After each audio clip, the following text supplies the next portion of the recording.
இந்த பக்தனுடைய பிரச்சனையை நல்லா கவனிங்க. இவனோட யுத்தம் பண்ண வர்றது யாரு? எதிரியா? அப்படின்னா எதிரி இல்லைங்கிறாரு. என்னோட யுத்தம் பண்றது யாரு? சண்டை பண்றது யாரு? என்னை பகைக்கிறது யாரு? எதிரி இல்ல, கூடவே இருக்கிற ஆளு.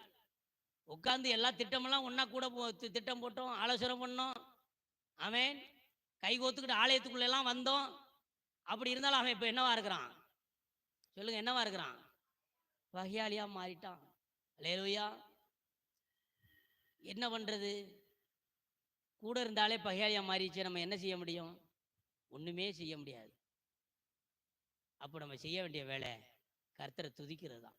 அதான் பக்தன் பண்றாரு. என்னோட கூட இருந்தாலே இப்படி பகையாளியா மாறிடுச்சு, சத்ருவா மாறிடுச்சு, நான் யார்கிட்ட போய் சொல்லுவேன்? அல்லேலூயா. நான் அந்தி சந்தி மத்தியான நேரங்களில தியான